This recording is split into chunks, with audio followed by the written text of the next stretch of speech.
Pag-usapan naman natin ngayon ang ilan sa mga lucky charms na 2024. Sa Chinese astrology, considered na lucky charm ang Year of the Dragon. Kaya naman, lahat ng animal zodiac, magandang maglagay ng dragon na lucky charm, ilagay sa southeast direction.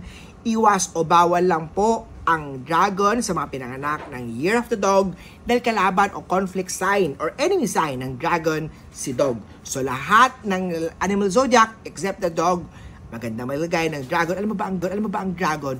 Magdadala yan ng prosperity, success sa money, opportunities, and protection sa mga negative energy. So dragon ang isa sa mga pinaka-favorite ni Master Hans Kua na mag-display. Bilhin yung dragon na yan para ako mismo mag-cleanse at mag-activate.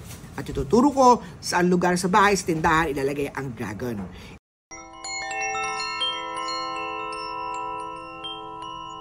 Isa pa maganda is the evil eye. Ang evil eye, yung kamay ni Hamsa, ay isa sa mga simbolo para protection.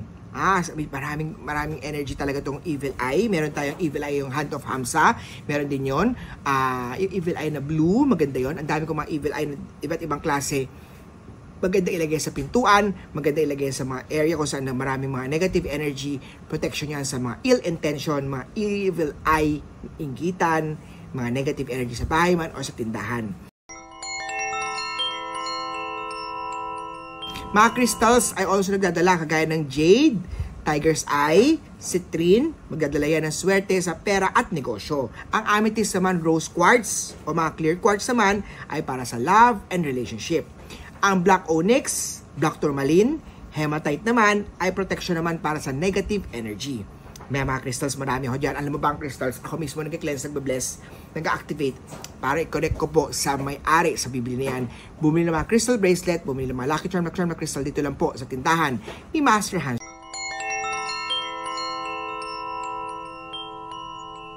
Meron tayong mga lucky coin, mga barya, lalagay yan sa ating wallet, sa ating cash box, lagyan ng konting citrine, o mga money crystals, o mga lucky crystals, o mga lucky element for money, bili niya sa tindahan ni Master Hans. Marami rin ako mga lucky bamboo. Ang mga bamboo na plants ay nagdadala po ng stability sa career man o sa negosyo. Ayan lang po ang ilan sa mga feng shui tips ni Master Hans Kua. Please like, share, and follow, and comment. Kita-kita tayo sa next video ko po. Have a great day.